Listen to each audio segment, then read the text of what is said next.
I still remember the way my heart pounded when I stepped into Veronica Adams's office for the first time. I was 25 then, fresh out of grad school, and trembling at the thought of working for one of the biggest event planning agencies in town. Everyone said Veronica was a legend. She had the loudest laugh and the sharpest tongue, the kind of woman who could charm any client, yet scare every intern. On my first day, I wore my best navy blue blazer and tried not to trip in my heels. My mom had told me I had a shy smile, so I practiced a brighter one in the mirror that morning. I was still that awkward kid inside, terrified of making the wrong impression, but I also felt a spark of excitement. This was my dream job, right? Or so I believed. The truth is, I really did love event planning, turning empty rooms into magical spaces, picking color themes and decorations that made people gasp with delight. I saw it as a way to bring beauty into someone's big day, whether it was a wedding or a corporate gala. When Veronica offered me the position, she raised an eyebrow and told me, "We don't usually take people without more real-world experience, but I like your portfolio." That portfolio was basically everything I'd done in college, plus a charity fundraiser I helped organize. I knew it wasn't the greatest, but I'd poured my heart into it. Veronica gave me a thin-lipped smile I couldn't quite decode, then said, "Don't let me down." At first, I was too busy learning new things to notice her behavior. I spent hours studying budgets, floor plans, and vendor lists. I was the new kid, so I fetched coffee and tidied the supply closet without complaint. I remember staying late one evening, slouched over a table with leftover confetti and color swatches. I felt oddly happy, like I'd finally found a place that matched my creativity. For the first few months, Veronica didn't yell at me. She didn't praise me, either. It was mostly short, clipped feedback like, "Make it more modern," or "That's too plain." I worked harder every time she frowned. I guess you could call me eager to please. Or, well, shy, just like my mom said. As the weeks rolled by, I noticed a pattern. Veronica was all smiles with the bright, loud folks on our team, especially Lauren, a witty extrovert who could jump into any conversation. But around me, Veronica's smiles turned brittle. She'd call on me last during meetings or interrupt me halfway whenever I tried to speak. Part of me shrugged it off. Maybe I needed to speak up more. Maybe I needed to fake it till I made it. That's what some of my friends said. They told me, if you act confident, you'll become confident. But that's not easy when your boss towers over you, arms crossed, eyes critical. I kept thinking if I did everything perfectly, she would warm up to me. I poured my soul into each project. I came up with a color scheme for a Valentine's Day wedding that the bride loved so much. She cried tears of joy when she saw the sample invitations. Instead of giving me credit, Veronica announced to the team that the bride had liked our design. She never mentioned my name. This happened again and again. I'd design a table centerpiece arrangement, or coordinate some elaborate ice sculpture theme, and the client would send a nice email praising me by name. But when I scrolled through Veronica's official announcements on our internal chat, it always read like it was a group effort or her own idea. When I finally got the courage to ask why she never singled me out, she said, "You're too quiet. You need to push more if you want recognition." Something changed the day we hosted a huge corporate fundraiser for a major tech company. Every team member had tasks, but I ended up doing the heavy lifting on the decor side. I even negotiated a discount with our balloon supplier that saved us hundreds. While setting up, I heard Veronica across the hall, bragging to the CFO about her negotiation skills. My stomach twisted. It wasn't that I needed applause, but I wanted to be seen. Maybe that was my pride talking. I reminded myself that results mattered, not credit. So I swallowed the sting and kept working, stacking boxes of linens and adjusting the color scheme for the stage. In the end, the event was a success, of course. The client was thrilled. But as the crowd dispersed, Veronica approached me and scolded me about some minor glitch in the lighting. She said, "This is why you need to be bolder, my dear. You're just too shy to command a room." A week later, she called me into her office at exactly 4:55 p.m. I should have known something was off. Veronica rarely stayed past 5:00. The blinds were open, letting in the dying light of day. She was sitting behind her desk with a piece of paper in front of her. I recall feeling a chill. She gave me a thin smile, then said in the calmest voice, "We've decided to move in a direction that values more extroverted energy. We need people who can speak up, close deals, and wow clients on the spot." "I'm sorry, but this is your last day." I blinked, mouth open, trying to process her words. My heart hammered in my chest. "But my performance?" I managed to say. She cut me off. "You're actually very talented, but clients want that spark, you know? That big confidence. It's just business. Nothing personal." And that was it. No warning. No chance to prove otherwise. Fired, simply because I was too shy. I walked out with my little box of desk items, feeling a numb sort of shame. My coworkers stared from their cubicles, some sympathetic, some just nosy. Lauren gave me a pitying look as if to say, "It's not my fault." I tried to swallow the lump in my throat. Tears threatened to fall, but I refused to let them. Outside, I stared up at the glass windows reflecting the late afternoon sun. I had no plan, no backup job. I needed that paycheck. My rent wasn't going to pay itself, and I didn't have family money to fall back on. But the worst part was how small and humiliated I felt. Like all my careful effort and quiet dedication meant absolutely nothing. After that day, I spent a week just lying in bed, waiting for the heartbreak to soften. I couldn't eat. My best friend Lily kept calling to check on me. She left me voice messages saying, "Hey, you're amazing. That woman doesn't know what she's missing." But I felt worthless. I'd spent so long trying to impress someone who never wanted me to succeed. Slowly, though, the emptiness changed into anger. She let me go because I wasn't loud enough? She'd told me I was talented, then turned around and tossed me out as if I were used gum. My sadness turned into a simmering rage that wouldn't leave my chest.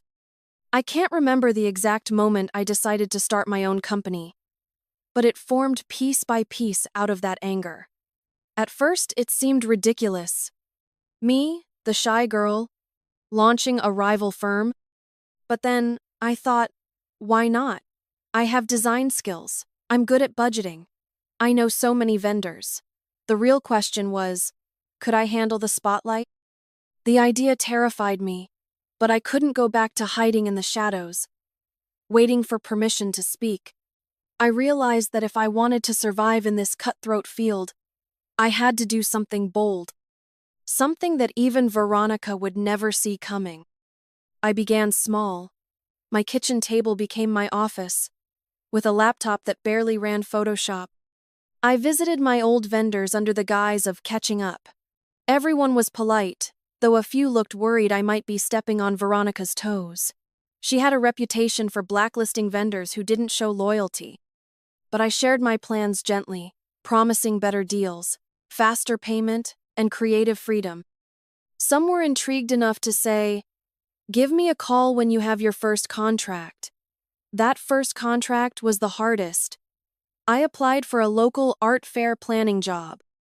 The pay wasn't great, but it was a start.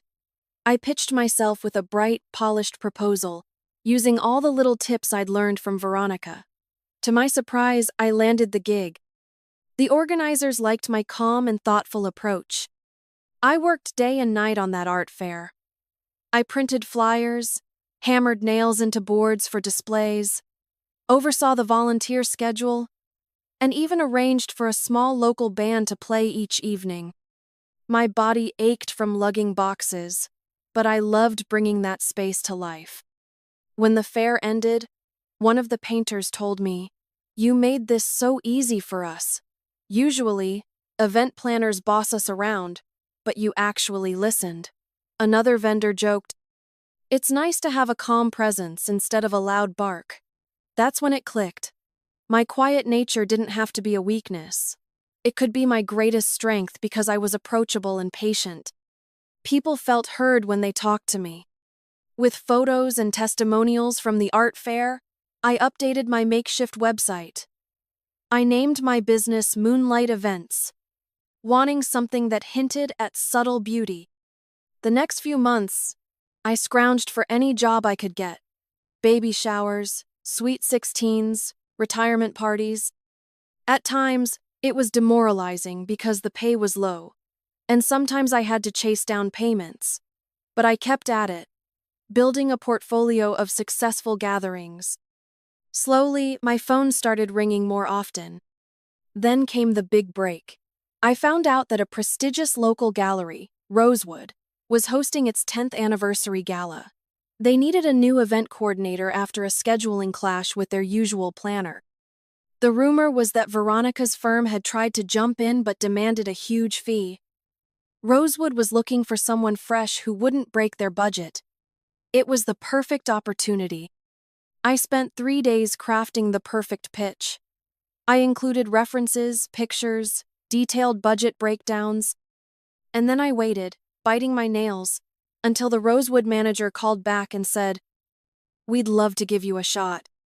I will never forget stepping into that grand, airy gallery, the floors gleaming, the white walls lined with exquisite artwork. The manager, a stately woman named Celeste, greeted me with a warm handshake. "We've heard good things," she said. I glanced around, imagining how I'd transform the space, picturing floral arrangements, crisp lighting, a sophisticated color scheme that would complement the paintings. I felt alive with possibilities. Celeste's one concern was, "We want a refined touch but also a bit of fun. Can you do that?" I assured her I could, and she smiled. "Great," she said. "We're counting on you." I threw myself into planning every detail, from the smallest table accents to the background music. The more I worked, the more I realized I didn't miss Veronica's giant personality overshadowing me. I didn't miss the tension of not being heard. Each day, I got more confident in my own choices. Instead of second-guessing myself, I found solutions that felt right. And guess what? It turned out I was pretty good at dealing with clients, even if I did it in a quieter way. I built relationships based on respect and honest communication. Vendors liked working with me because I didn't bark orders. I asked politely yet firmly. And if something went wrong, I stayed calm and fixed it. The gala night arrived. I paced the gallery, making sure the champagne glasses sparkled and the live jazz ensemble was comfortable in their corner. The art on the walls practically glowed under the perfect lighting I had arranged. Around 6 o'clock, guests in formal attire began drifting in, exclaiming how beautiful everything looked. Celeste gave me a thumbs up, her eyes shining with excitement. I couldn't help but remember the day I was fired. Veronica's icy voice telling me I wasn't good enough. Now, here I was, orchestrating a classy event that was going off without a hitch.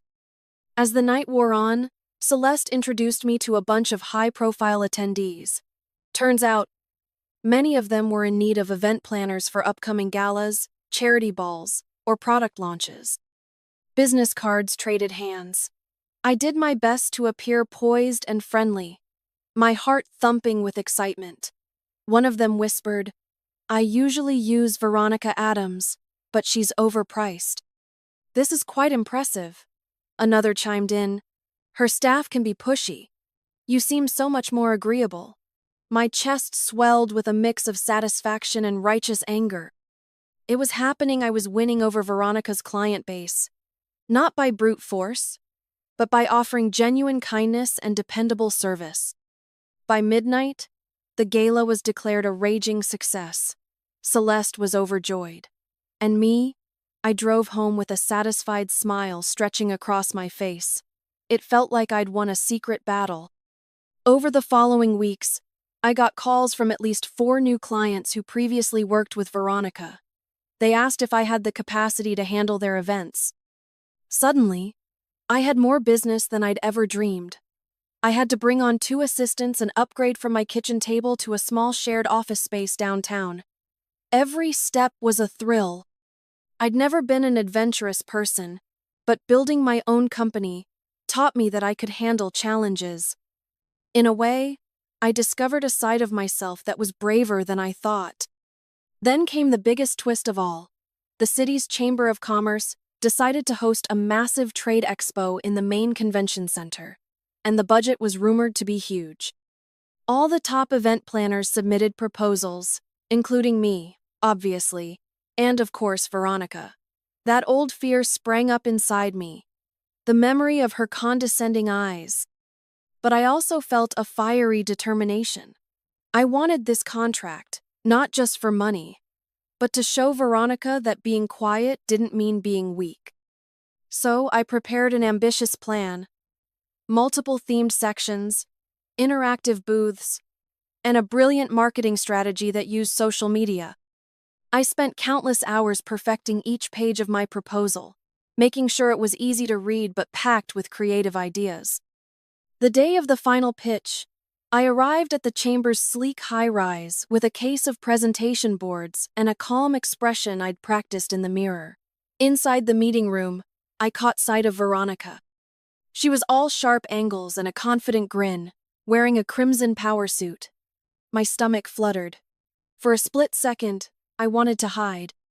Then I remembered how hard I'd worked, the success I'd already had, and the praise from my new clients. I walked to my designated seat without looking at her. But I felt her gaze, a flicker of recognition passing over her face. She wasn't used to seeing me in such a formal setting, looking every bit the professional. When it was my turn, I stood before a panel of city officials and introduced myself as the owner of Moonlight Events. I laid out my vision for the trade expo, how it would welcome local businesses, generate buzz on social media, and provide a delightful experience for visitors. I spoke calmly, with a steady voice, making eye contact. I remembered my friend Lily saying, "Just speak from your heart." So that's what I did. I didn't try to be flashy or hyper-energetic. I just explained how I'd make it all happen, step by step, and how important it was to treat exhibitors and guests with care. After I finished, I noticed Veronica watching me with a stony look, arms folded. A swirl of emotions passed through anger, fear, pride, and a strange kind of triumph.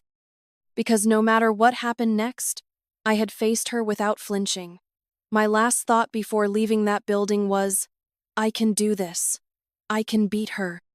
About a week later, my phone rang at 7:00 p.m. I nearly fumbled it in my haste to pick up. It was the chamber's main contact telling me, "We loved your approach, simple, people, friendly, and tech-savvy. The expo is yours if you'd like it." For a moment, I sat there in shock. I'd beaten Veronica. I'd won the biggest contract in town. I squealed, my voice echoing in my tiny office. The next morning, I found out Veronica was furious.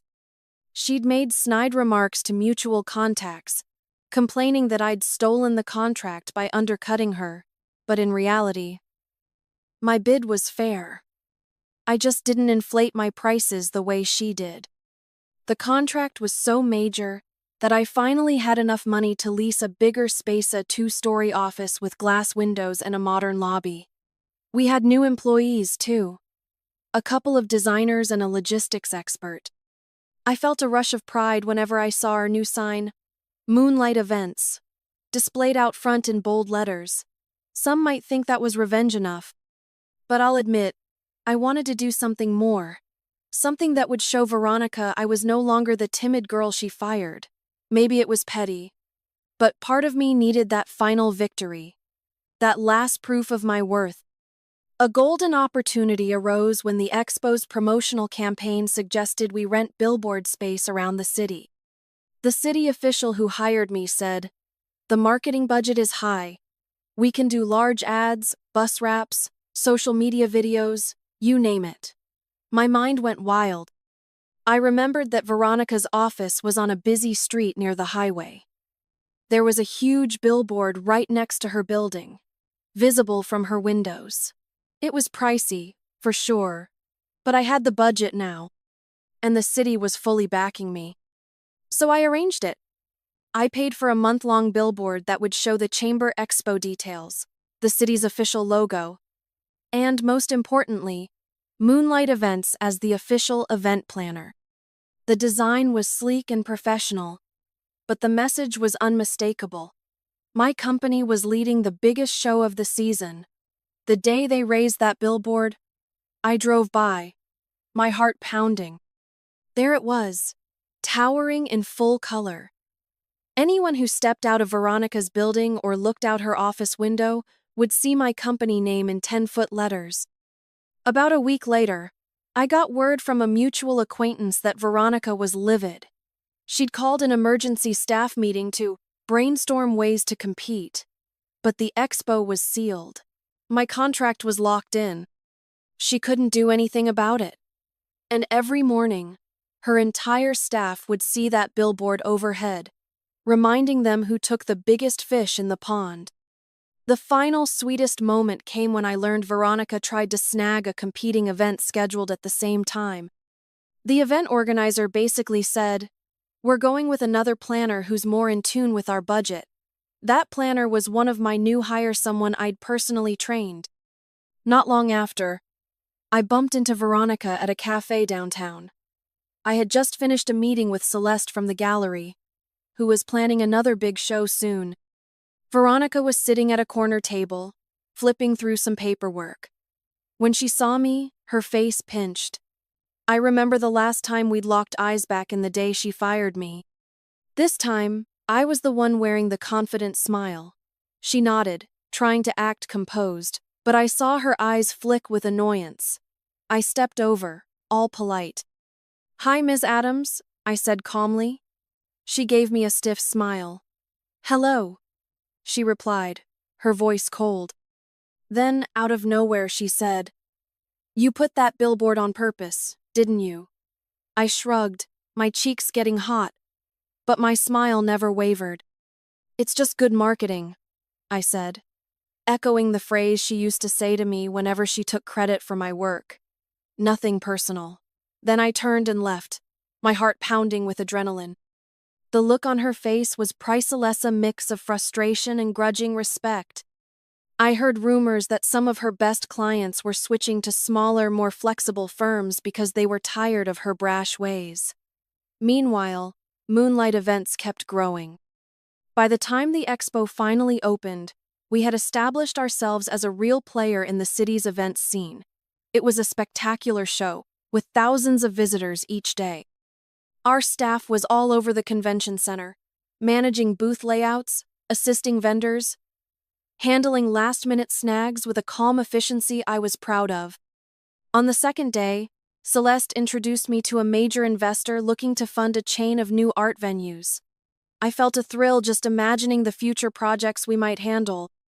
On the final evening of the expo, the city held a small wrap-up ceremony to thank sponsors and participants. I stood on stage in a modest but elegant black dress, accepting a plaque for Outstanding Event Coordination. In the crowd, I noticed Veronica's new assistant, a young girl who couldn't have been older than 21, watching me with wide eyes. I felt a pang of sympathy for her, remembering how I had once been in her position. I wanted to tell her, "Believe in yourself. Don't let anyone bully you into thinking your personality is wrong." But of course, there was no time for that. She dashed off as soon as the ceremony ended, probably worried about Veronica's reaction. I left that night, plaque in hand, feeling an overwhelming sense of completion. I thought about the day I was fired, how heartbroken and small I felt. Now, I saw how that moment of heartbreak turned into my greatest spark, fueling me to start my own path. If Veronica had never belittled me or brushed me aside, I might have stayed as her shy employee forever. But her cruelty pushed me to discover my own strength. And ironically, She ended up creating her own biggest competitor. That's the bold surprise I don't think she ever saw coming. Some might say my revenge was passive. I didn't sabotage her events or spread nasty rumors. I just did my best, took the jobs that came my way, and showed people a different approach to planning. At the end of the day, I'm not a loud person. My style will never match Veronica's flashy confidence. But guess what? I learned that quiet resolve can be just as powerful sometimes, even more so. As for that giant billboard overshadowing her office, well, it's just business, nothing personal. Still, I can't deny how good it felt to see our logo high above the city skyline, shining bright, reminding everyone that people like me can rise up despite the odds. We can climb from the bottom, from the heartbreak of losing a job, to the thrill of leading a successful business. I'm proud of who I've become, not a timid shadow, but a calm and determined leader. And if Veronica ever tries to cross me again, I'll do the same thing I did before. Stand tall on my own terms. Because I've learned the best revenge isn't always fiery words or dramatic confrontations. Sometimes it's quietly, confidently proving the doubters wrong until one day they look up and realize you've soared way above them.